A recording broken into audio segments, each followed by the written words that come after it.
Esta mañana vamos a ver Primera de Samuel 23 para ver cómo Dios te madura, cómo Dios maduró a David, hizo que David madurara y cómo de la misma manera que lo hizo con David, lo hace en nosotros, utilizando a personas que no siempre son amables contigo, tal como sucedió con David. Así que aprenderemos que Dios utiliza todo para hacerte madurar. En primer lugar, vemos cómo Dios liberó a David en Keila, versículos del 1 al 14, y en segundo lugar, cómo Dios liberó a David en el desierto, en los versos 15 al 29. Así que veamos primero cómo Dios liberó a David en Keila, en Primera de Samuel 23, versículos del 1 al 14. Veamos el texto en Primera de Samuel 23, 1. Entonces dieron aviso a David: los filisteos están atacando a Keila y están saqueando las eras. ¿Recuerdan las eras? Esto es donde se separaba el trigo.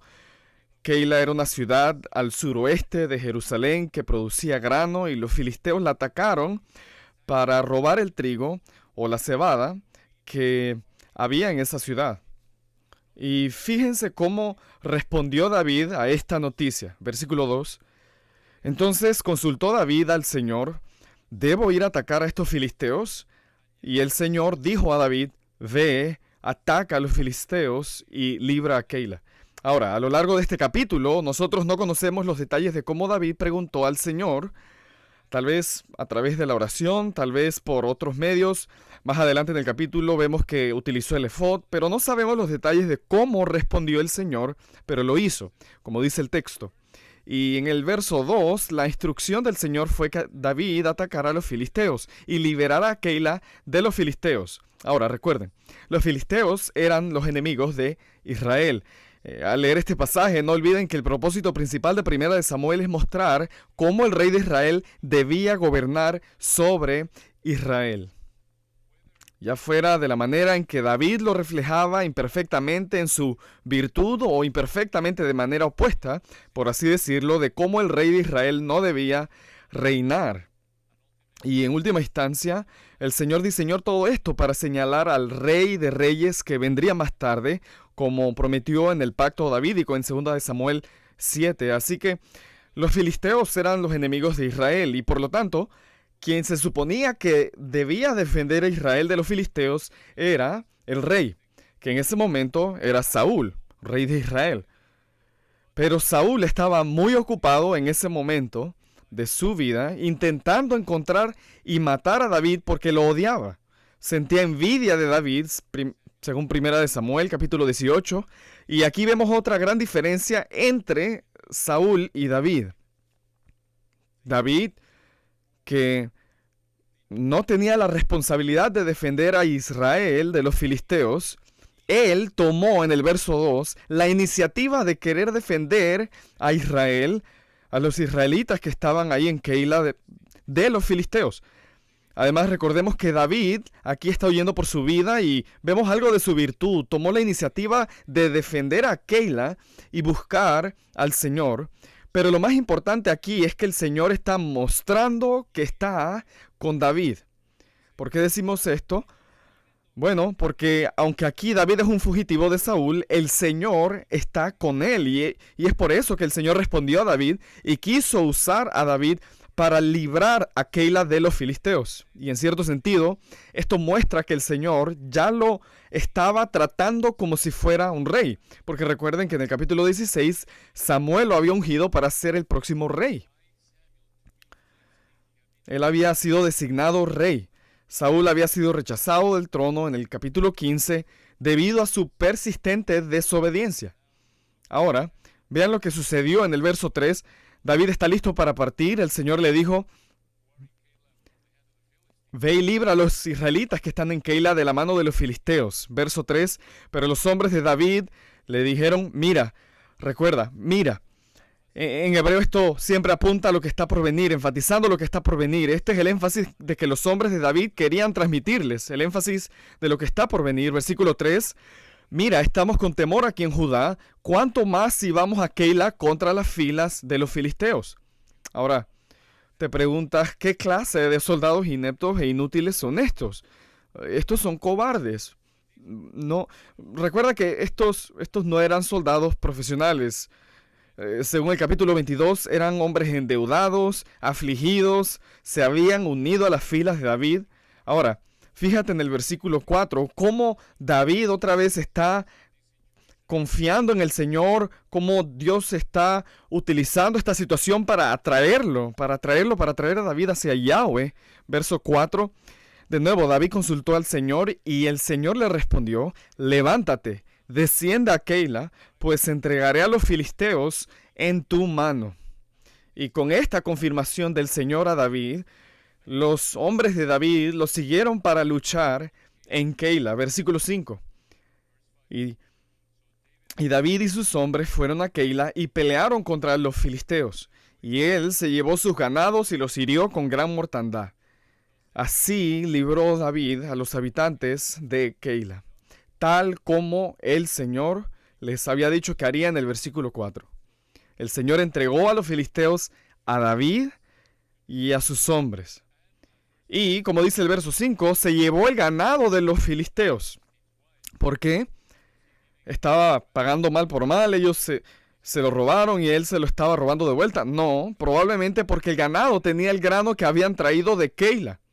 Y David lo habría devuelto a Keila. Esa sería la implicación aquí.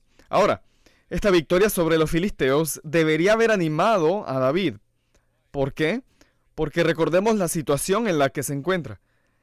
A pesar de que huía de Saúl para salvar su vida, el Señor cumplió lo que le había dicho que haría al darle esta victoria sobre los filisteos.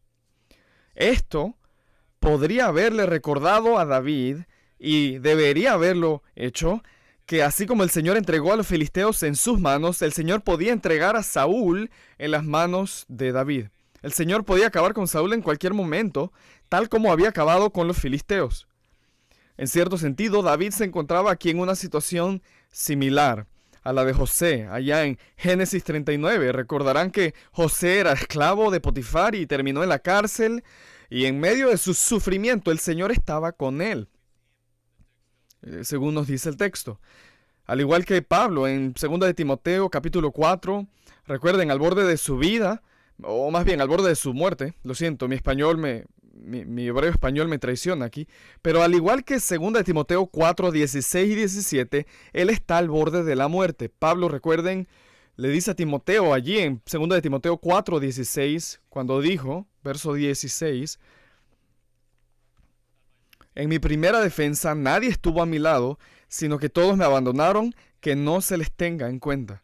Y verso 17, en medio de esa prueba, escuchen, pero el Señor estuvo conmigo y me fortaleció, a fin de que por mí se cumpliera cabalmente la proclamación del mensaje y que todos los gentiles oyeran, y fui librado de la boca del león. Así que esa fue una situación similar a la de David. Él estaba huyendo por su vida, estaba en medio de una intensa aflicción, pero el Señor estaba con él. Piensen en esta verdad reconfortante, hermanos, en esta verdad rica de que el Señor puede ponernos en situaciones de sufrimiento y al mismo tiempo estar con nosotros en medio de ese sufrimiento. Y Él nos muestra que está con nosotros, fortaleciéndonos espiritualmente en medio de ese sufrimiento para que podamos ser obedientes a Él y para cumplir cualquier propósito que Él tenga en mente al ponernos en ese sufrimiento. Es maravilloso. En cierto sentido es como Pablo en 2 de Corintios 12 con el aguijón en la carne. Recuerden que él oró 3 veces para que el Señor lo quitara, el Señor no lo quitó, pero él dijo, mi gracia te basta. Esto es lo que vemos aquí en David en 1 de Samuel 23. Ahora veamos el versículo 6, de vuelta a 1 de Samuel 23, versículo 5. El Señor entregó a los filisteos en manos de David. David rescató a Keila y esto se pone aún mejor, versículo 6. Al huir Abiatar, hijo de Ahimelech, a donde estaba David en Keila, descendió con un efod en la mano. Esto fue otro gesto providencial del Señor para David. Y esto debía haber animado a David. ¿Por qué? Porque recuerden que el efod se usaba en aquellos días para buscar la voluntad del Señor. y para recibir su respuesta. Y aquí David tenía el efod junto con el sacerdote Abiatar y también el profeta Gad de 1 de Samuel 22:5. Tener el efod del sacerdote que lo usaba y un profeta equivalían a tener los medios para que el Señor se comunicara con él. Porque recuerden que en aquellos días el Señor se comunicaba en situaciones como esta, a través de estos medios fuera de la escritura revelada. Pero fíjense lo que sucedió, o más bien, además de la escritura escrita, la escritura ya se había escrito hasta este momento.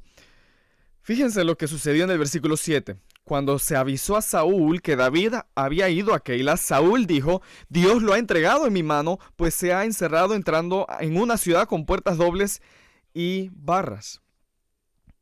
Esto es ridículo.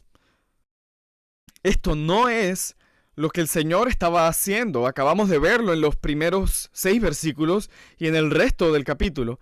Y para confirmarlo, sabemos que Saúl, aquí escuchen, Saúl malinterpretó la providencia del Señor. Malinterpretó la providencia del Señor en el versículo 7 y lo sabemos por lo que dice el verso 14. Pasen del versículo 7 al verso 14 por un momento. Al final dice: Saúl lo buscaba todos los días, pero Dios no lo entregó en su mano. Así que vuelve al versículo 7. Cuando se dio aviso a Saúl que David había ido a Keila, Saúl dijo: Dios lo ha entregado en mi mano, pues se ha encerrado entrando en una ciudad con puertas dobles y barras. Saúl tiene cero discernimiento. Cero discernimiento. Y no nos sorprende. ¿Por qué? Porque este es un hombre que está alejado de Dios. Está lejos de Dios. Este es un hombre que es realmente incrédulo. Y esa es nuestra conclusión a la luz de cómo vivió en 1 de Samuel. Y este es otro ejemplo de alguien que responde como Saúl, quien mira la providencia del Señor y la interpreta en contra de lo que el Señor ha revelado en su palabra. Esto es típico de un incrédulo. Esto también se puede aplicar a un creyente que ha sido desobediente. No es porque puedas robar un carro que el Señor te haya dado el carro para robarlo. Por supuesto que no. Pero así es como piensa Saúl aquí. Y en esencia, una vez más, el problema aquí es que interpretó la providencia del Señor en contra de la palabra del Señor. Interpretó mal. Interpretó de manera errónea la providencia del Señor y obviamente fue en contra de la palabra del Señor. Y es obviamente ridículo. En el versículo 7 Saúl llegará a esta conclusión, así que piensa, versículo 7, Saúl dijo: Dios lo ha entregado en mi mano, pues se ha encerrado entrando en una ciudad con puertas dobles y barras. Digo, podríamos quedarnos aquí en este versículo, tenemos que seguir, pero este es un ejemplo de una mente entenebrecida por el pecado. Cómo el pecado nos ciega. Es sorprendente que se pueda malinterpretar la providencia. ¿Se puede interpretar la providencia en contra de las escrituras? No, pero esto es exactamente lo que hace el pecado. Obviamente es totalmente nuestra responsabilidad, al igual que fue totalmente responsabilidad de Saúl. Miren cómo en el versículo 8 Saúl actuó a la luz de una conclusión errónea, pensando que en el versículo 7 el Señor estaba entregando a David en sus manos. Versículo 8. Esa es la acción que tomó a la luz de este pensamiento erróneo. Versículo 8. Y Saúl convocó a todo el pueblo a la guerra para descender a Keila a fin de cercar a David y sus hombres. Y de nuevo vemos aquí la mente reprobada de Saúl debido a su pecado. Escuchen esto, escuchen lo que está haciendo en el versículo 8. En lugar de utilizar el ejército de Israel contra los filisteos, contra los enemigos de Israel, utilizó el ejército de Israel contra el futuro rey, el elegido por Dios, el ungido por Dios. El mismo hombre, David, que acababa de rescatar una ciudad israelita de las manos de los filisteos. Esto es una mente reprobada. Va en contra del ungido de Dios. Una vez más, esto muestra lo entenebrecida que está su mente. Y en el versículo 9, fíjense en cómo David respondió. Fíjense, algo muy importante en los versos 9 al 13. En el versículo 9, David supo que Saúl tramaba el mal contra él. ¿Ven el contraste? Esta es una conclusión correcta. A la luz de los versículos 1 al 7 y 1 al 8, vemos que David está caminando con el Señor porque está buscando al Señor. El Señor está respondiendo y cumpliendo su palabra, contrario a Saúl, que está llegando a conclusiones erróneas, yendo en contra de la voluntad del Señor, malinterpretando la providencia, utilizando los recursos que el Señor le confió para honrar al Señor, para proteger al pueblo del Señor, para ir en contra del futuro rey ungido. Versículo 9. David supo que Saúl tramaba el mal contra él, así que le dijo al sacerdote Abiatar: trae el efod. Por tercera vez, David busca la dirección del Señor. Por tercera vez en el pasaje, fíjense, esto es importante, que David está buscando la dirección del Señor en esta situación. Fíjense en cómo el Señor providencialmente está utilizando la maldad de Saúl para empujar a David a buscar la guía del Señor. Versículo 10. Entonces David dijo: oh Señor, Dios de Israel, tu siervo. Hermoso término. Observen que él tenía una comprensión correcta de quién era, tenía una relación correcta con el Señor, era verdaderamente el siervo del Señor. Observen su humildad aquí, versículo 10. Tu siervo ciertamente ha oído que Saúl procura venir a Keila para destruir la ciudad por causa mía. ¿Me entregarán en su mano los hombres de Keila? ¿Descenderá Saúl tal como tu siervo ha oído? Oh Señor, Dios de Israel, te ruego que lo hagas saber a tu siervo.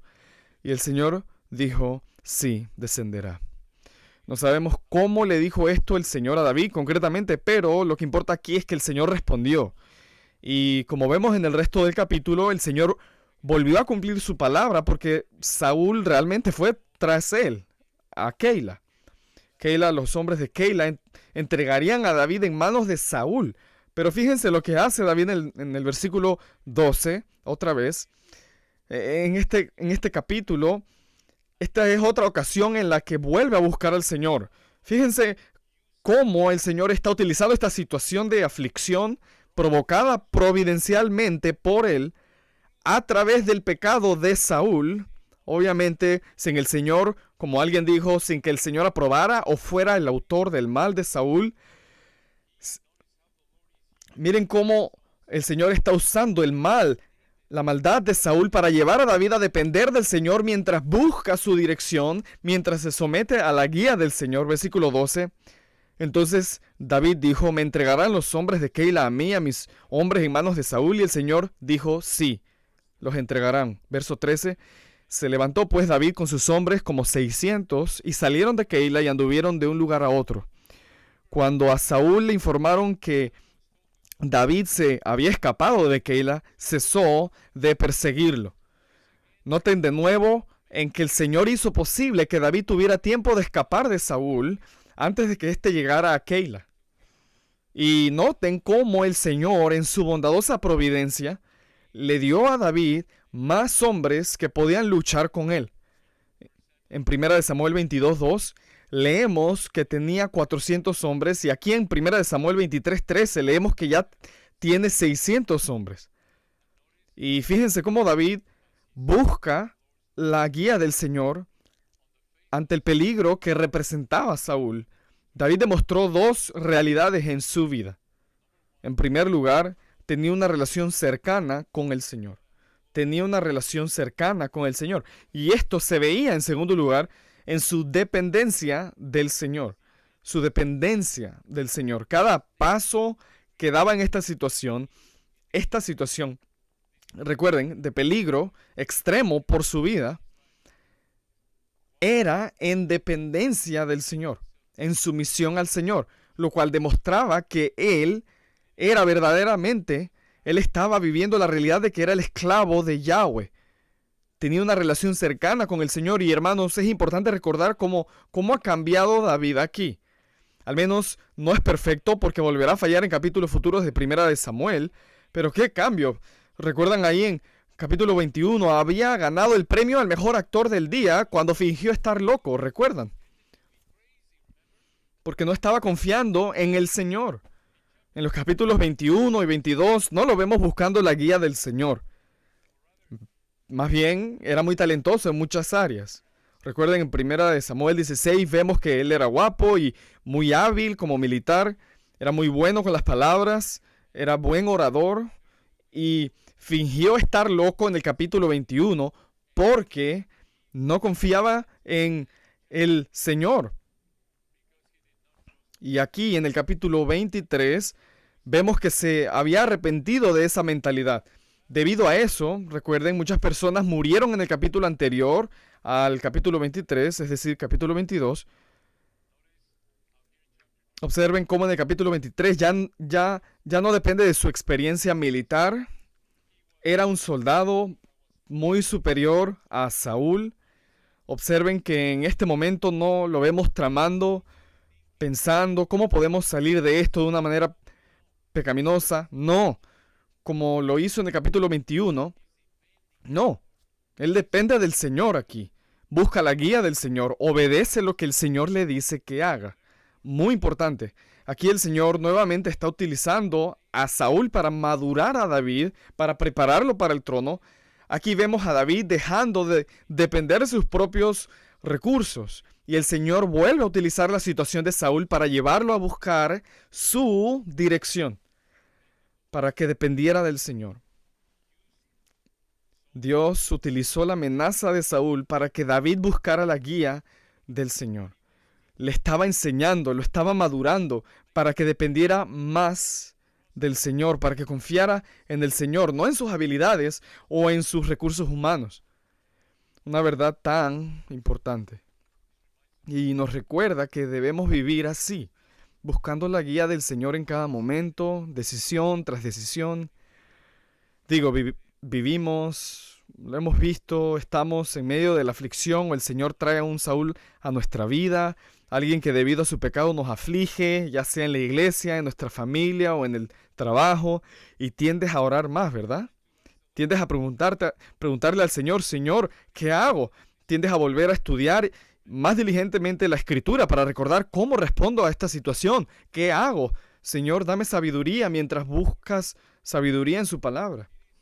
Recuerda, una interpretación correcta de la Escritura es la base de cómo el Señor nos guía para tomar decisiones. Pero esta relación de David con el Señor, esta dependencia de David en el Señor, refleja de manera imperfecta algo de la relación perfecta, la dependencia perfecta del Hijo de David con el Padre. Él siempre hace lo que agrada al Padre.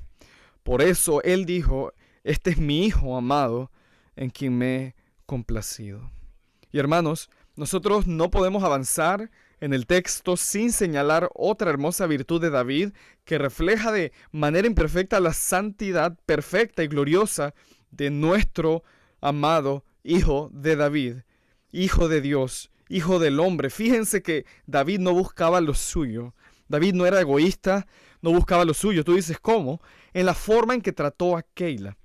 Fue a Keila para liberarla de los filisteos, y aunque Keila había sido librada por David, Keila iba a entregar a David en manos de Saúl.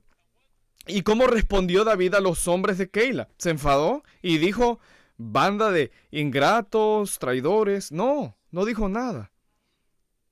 Simplemente se marchó de Keila.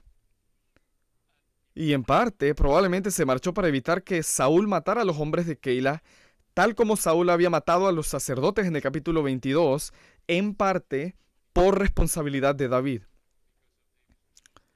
Y de nuevo, fíjense que aunque David era superior a Saúl en capacidad militar, David no respondió a Saúl tratando de matarlo. ¿Por qué? Porque David no iba a ocupar el lugar del Señor. David sabía que el Señor había puesto a Saúl como rey, por muy malvado que fuera, y que el Señor lo destituiría del trono. David se comprometió con aquel que juzga con justicia. Se sometió a la providencia del Señor y actuó como un Goliat espiritual, como un gigante espiritual. Una vez más, reflejó de manera imperfecta la gloriosa perfección de su descendiente, el Señor, el león de la tribu de Judá, que vino a ofrecer la salvación a quienes lo traicionaron, el pueblo de Israel. Y cuando el Señor fue maltratado, a pesar de que solo les dio lo bueno, no se vengó matándolos a todos, Más bien siguió orando al Padre para que lo salvara y confió en el Padre para que el Padre se encargara del juicio. Tal como el Señor nos manda que hagamos con aquellos que pecan contra nosotros, ¿verdad? Romanos 12. Si nuestro enemigo tiene hambre, aliméntalo. No buscamos devolver mal por mal, no. Debemos confiar en el Señor y dejar que Él cuide de nosotros. Oramos para que el Señor tenga misericordia de nuestro enemigo, para que nuestro enemigo se arrepienta y disfrute de la bendición del Señor y no del juicio del Señor. Miren, versículo 14, ¿a dónde fue David después de que Saúl dejara a Keila? Verso 14, David se quedó en el desierto, en los refugios, y permaneció en la región montañosa en el desierto de Sif. Escuchen esto, verso 14, siguiente frase. Saúl lo buscaba todos los días. Si Saúl hubiera vivido en nuestros días, habría mirado la agenda de su teléfono celular por la mañana para ver qué tareas tenía por delante ese día. El lunes su agenda habría mostrado buscar a David. El martes buscar a David. El miércoles buscar a David. Eso es lo que hacía. Versículo 14. Miren nuevamente la frase. Saúl lo buscaba todos los días. Esto es horrible. Saúl vivía para buscar a David con el fin de matarlo porque le tenía envidia. Como dice 1 Samuel 18, Saúl se había entregado a su pecado de tal manera, a tal nivel, que estaba desperdiciando su vida. Y si añadimos, recuerden ahí en 1 Samuel capítulo 17, a David no se le permite ir a la batalla porque tiene menos de 20 años. Y luego comienza a reinar en 2 Samuel alrededor del capítulo 4 cuando tiene 30 años. Y David habría estado huyendo de Saúl durante poco más de 10 años. 10 años. Saúl dedicó los últimos poco más de 10 años de su vida para buscar a David para matarlo. Increíble. Increíble. ¿Qué nivel de arrogancia? ¿Qué nivel de orgullo? En lugar de pensar como rey a nivel humano, hubiera pensado y debió haber pensado en cómo servir y proteger a Israel. Saúl utilizó su posición, su autoridad, utilizó los recursos que le habían sido confiados por el Señor, el ejército israelita, todo el dinero que necesitó para hacer esto, durante 10 años alimentar a todos estos hombres, las fuerzas élites, para perseguir a David como si fuera un enemigo del Estado. Increíble. Esto es lo que hace un hombre malvado, un hombre orgulloso como Saúl. Utiliza todo su poder, todos sus recursos para destruir a quien odia. E incluso como creyentes debemos tener cuidado de no pecar de esta manera, ni siquiera de la forma más sutil, ni siquiera de la forma más sutil. Y de nuevo, en términos humanos era imposible que David piensen en esto. Humanamente hablando, era imposible que David sobreviviera a este nivel de persecución. Digo, este es el rey con todos los recursos del Estado a su disposición. Era imposible. Yo sé que es diferente el nivel de tecnología, pero imaginen que el presidente Trump estuviera tras tu vida. Tiene todos los recursos del ejército para perseguirte. Digo, proporcionalmente hablando, esto es lo que David estaba enfrentando. Solo hay una explicación para la supervivencia de David en esta persecución diaria de Saúl. Y la encontramos en el versículo 14, y aquí al final del versículo 14, una de esas hermosas cláusulas, pero de la Biblia, al igual que en Efesios 2, recuerden, pero Dios. Aquí vemos en el versículo 14, miren, el versículo es hermoso. Fíjense en cómo el Espíritu Santo presenta este contraste, versículo 14. David se quedó en el desierto, en los refugios, y permaneció en la región montañosa en el desierto de Sif. Y, fíjense en el contraste aquí, Saúl lo buscaba todos los días, pero Dios no lo entregó en su mano. Noten esta verdad. Aquí encuentran la única razón por la que Saúl no encontró a David y lo mató. Porque según el versículo 14, Dios no lo entregó en sus manos. En última instancia, esta es la única razón por la que alguien no puede hacerte daño ni matarte. Porque Dios no te entrega en sus manos. Esto debería llevarnos a dar gracias al Señor por cuidarnos. Y cuando se dedican al pastorado, hombres, habrá almas que querrán destruirlos. quizás no hasta el punto de matarlos, aunque algunos podrán hacerlos, pero solo hasta el punto de querer destruir su reputación, su ministerio, y ustedes saben, como David, verlos como instrumentos del Señor que los santifican y no devolverles mal por mal, sino orar por ellos y seguir buscando la guía del Señor y siendo sumisos a su verdad. Qué gran aliento es esto. Un gran ánimo. Y vemos en 1 Samuel 23 que el Señor liberó a David en dos lugares para que aprendamos que Dios usa todo para madurarnos. Ya vimos en los versos del 1 al 14 que Dios libró a David en Keila, y noten brevemente en los versos 15 al 29 cómo Dios lo libró en el desierto. Dios libró a David en el desierto, verso 15. Y David se enteró de que Saúl había salido para quitarle la vida. Ahora, David estaba en el desierto de Sif, en Ores, estaba en el desierto de Judea. Una vez más, en términos humanos, David evitó a Saúl para que él no lo matara.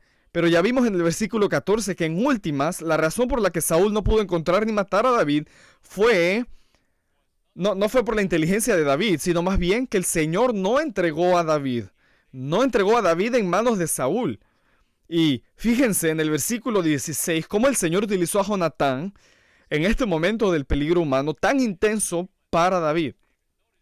Noten nuevamente en la gracia del Señor aquí, no solo le dio a David el efod, un profeta, un sacerdote, sino que también le dio un amigo querido, un hombre fiel a él. Verso 16, Jonatán, hijo de Saúl, se levantó y fue a donde estaba David en Ores y le fortaleció en Dios.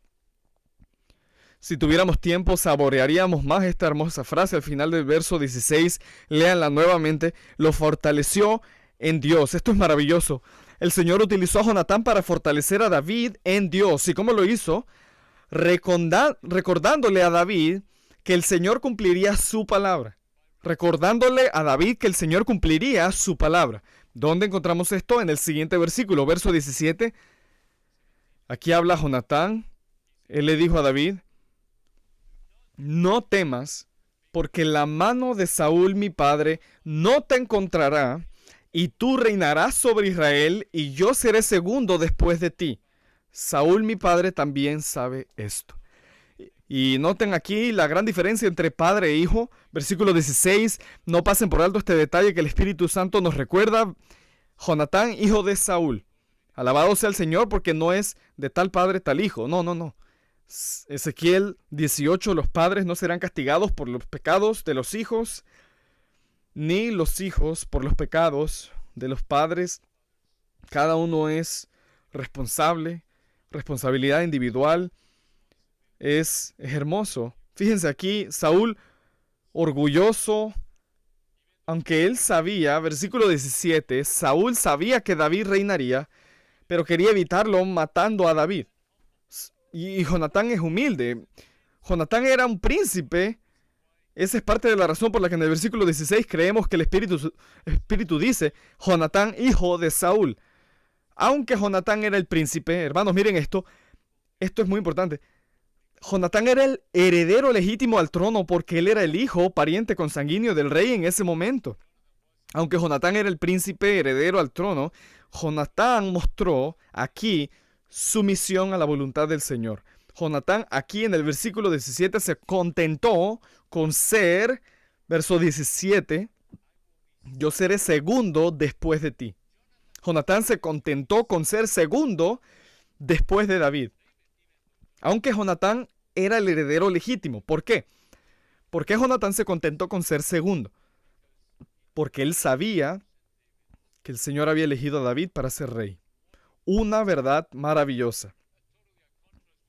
Un contraste total con lo que pensaba su padre. Jonatán se sometió a la providencia del Señor, igual que David. Esto muestra en parte por qué eran tan buenos amigos. Sus corazones estaban sometidos a Yahweh. Y hermanos, ¿cuánto necesitamos esta humildad como la que muestra Jonatán aquí en el verso 17 para estar satisfechos con ser el número 2 o el número 3 o incluso estar entre los 1000 primeros? Esto es un maravilloso ejemplo de humildad, de contentamiento.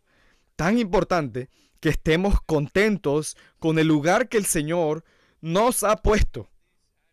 Si tan solo tuviéramos esta actitud, muchas iglesias evitarían muchos problemas. Cuando hay una competencia de poder, cuando muchos hombres quieren el púlpito y no se conforman con ser segundos, si Dios quiere que estés en el púlpito, te pondrá en el púlpito. Tú sé fiel. No seas como Saúl, jugando a la política e intentando socavar y atacar a tu adversario cuando es tu propio hermano. Esa es la mentalidad de Saúl, ¿ves?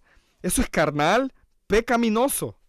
Necesitamos tener esta actitud de humildad, de satisfacción. Solo cuando somos humildes, nos sometemos a lo que el Señor quiere y cuando nos sometemos a su providencia, quedaremos satisfechos. Esto es aprender a estar contento, sea cual sea mi situación. Filipenses 4:11.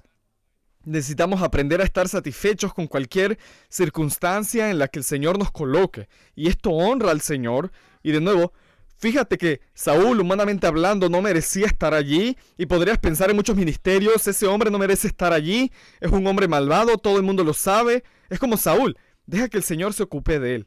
Deja que el Señor se ocupe de él. Tú sé fiel, tú sé humilde. Tú sé como David, busca su guía, interpretando correctamente su palabra y sometiéndote a ella. Esto honra al Señor. Y este tipo de creyentes como Jonatán fortalecen a otros creyentes como David. ¿Cómo? Jonatán fortaleció a David recordándole que el Señor cumpliría su palabra. Así es como tú te fortaleces en situaciones como esta. Así es como el Señor, por el poder del Espíritu Santo, te madura, te fortalece por el consuelo de las Escrituras. Romanos 15:4. Así es como el Señor te consuela, te fortalece a través de la palabra, a través de la realidad de que Él cumple su palabra. Y fíjate en cómo el Señor utilizó por un lado a Saúl, su perversidad, para impulsar a David a buscar al Señor, a buscar su guía, y por otro lado utilizó a Jonatán para recordarle a David: recuerda, el Señor cumplirá su palabra, mi Padre no te matará. Fíjate en el versículo 18, hicieron los dos un pacto delante del Señor y David permaneció en Ores mientras Jonatán se fue a su casa. Por el contexto, este pacto era diferente al del 20:16 y no sabemos cuál era. Quizás reafirmaron su lealtad mutua, no estamos seguros. Versículos 19. Entonces subieron los de Zif a Saúl en Gibeá y dijeron: ¿no está David escondido entre nosotros en los refugios de Ores, en la colina de Aquila que está al sur de Jesimón? Verso 20. Ahora bien, oh rey, usted descienda conforme a todo el deseo de su alma para hacerlo, y nuestra parte será entregarlo en manos del rey. Y Saúl dijo: benditos sean del Señor, porque se compadecieron de mí. Miren a este hipócrita, usando el nombre del Señor en vano. Versículo 22.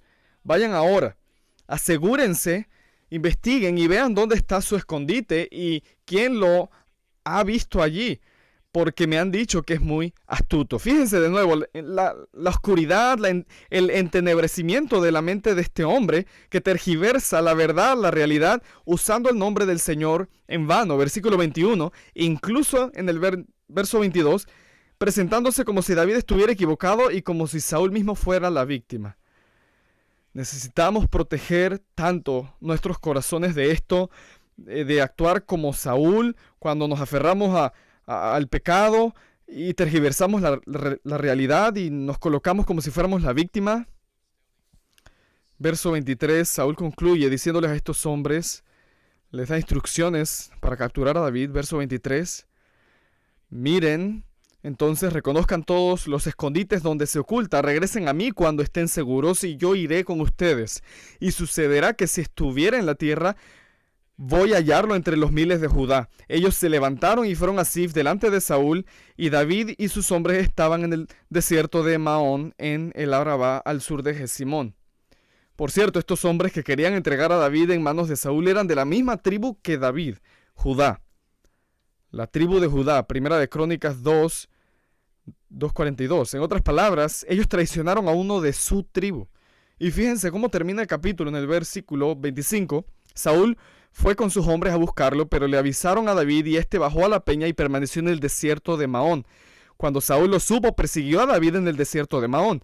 Saúl iba por un lado del monte y David y sus hombres por el otro lado del monte, David se apresuraba para huir de Saúl, pues Saúl y sus hombres estaban rodeando a David y a sus hombres para apresarlos. Miren cómo el Señor permitió que David estuviera tan cerca de ser capturado por Saúl. Estaba en versículo 26, Saúl y sus hombres estaban rodeando a David y a sus hombres para apresarlos. Humanamente hablando, estaba a punto de ser capturado. Miren cómo el Señor, por así decirlo, lo tenía pendiendo de un hilo. Jonatán lo fortaleció, sí, pero Dios está madurando a David. Se está acercando. Esto está cerca, es una situación peligrosa. 27, noten nuevamente la providencia del Señor. Versículo 27, hermoso. Pero un mensajero vino a Saúl exactamente en ese momento. No se pierdan eso. El momento en el texto, versículo 26, Saúl y sus hombres estaban rodeando a David y a sus hombres para capturarlos. Otro hermoso pero providencial del Señor. Verso 27, pero un mensajero vino a Saúl diciendo, apresúrese, venga pues, los filisteos han hecho una incursión en la tierra. Regresó entonces Saúl, dejando de perseguir a David, y fue al encuentro de los filisteos. Por eso llamaron a aquel lugar la peña de escape. Fíjense en cómo el Señor hizo que su mensaje llegara a Saúl justo en el momento en que ya tenían a David rodeado para capturarlo. Y el Señor en su gracia común, hizo que Saúl tuviera un momento de lucidez, aunque no se arrepintió, para que fuera y actuara como un rey y defendiera a Israel de los filisteos. Y el Señor utilizó esto para que en el versículo 29, y subió David de allí y permaneció en los refugios de En-Gadi. Allí había agua, era un buen lugar para permanecer oculto. Noten, hermanos, que el Señor no entregó a David en manos de Saúl y lo hizo de una manera providencial, no de manera milagrosa, no de una manera milagrosa. Fíjense que en todo el capítulo el Señor no intervino con fuego del cielo, no abrió la tierra, no arrebató a David en el aire. Él simplemente dirigió las circunstancias de tal manera que Saúl no pudiera atrapar a David. Y David, recuerden, viviría años después de esto en el lujo y la comodidad de ser rey, pero por ahora vivía en las incomodidades y los riesgos de la vida de un fugitivo. Pero el Señor estaba usando esta situación para madurarlo y en su confianza en el Señor. Y al igual que con David, hermanos, el Señor dirige cada circunstancia de nuestras vidas para hacernos madurar espiritualmente, en palabras de Romanos 8, para conformarnos a la imagen de Cristo, para que aprendamos a pensar, hablar y vivir de una manera que refleje a Cristo de una forma más clara. El Señor utiliza a hombres e incluso a mujeres que pecan contra ti, como Saúl, y también a hombres como Jonatán en tu vida para fortalecerte. Una vez más, esto es muy importante. Que el Señor nos ayude a someternos a Él, como lo hizo David, reflejando de manera imperfecta la perfección de nuestro Señor glorioso. Para que donde quiera que el Señor nos coloque, busquemos su guía a través de una interpretación correcta de la Escritura y la sumisión a ella, confiando en nuestro Rey, sabiendo que nadie, por más cercano que parezca, nadie impedirá estar donde Él quiere que le sirvamos para su gloria. Oremos. Padre, estamos muy agradecidos por tu palabra. Cada versículo, cada capítulo, cada lugar refleja tu gloria. Qué texto tan maravilloso. Por supuesto, muy difícil para David, pero tan lleno de lecciones que más que nada refleja tu gloria, tu poder. Te damos gracias, Señor, por esta verdad. Oramos que nos des entendimiento. Te pedimos que nos ayudes a recordar y filtrar toda la luz de la Escritura, a la luz de una interpretación correcta de tu palabra. Ruego por mis hermanos aquí presentes que nos ayudes a todos, que nos recuerdes que debemos tener presentes estas verdades para que si enfrentamos a un Saúl o cuando enfrenten a un Saúl en el futuro, recordemos que tú utilizas a este tipo de hombres para humillarnos, para impulsarnos a buscar tu sabiduría a través del estudio de tu palabra y de la oración, y al mismo tiempo para darte gracias y valorar a aquellos Jonatán Ayúdanos, Señor, a tener esta actitud de humildad para estar contentos donde quiera que estemos y no responder mal por mal, para tu gloria. Amén.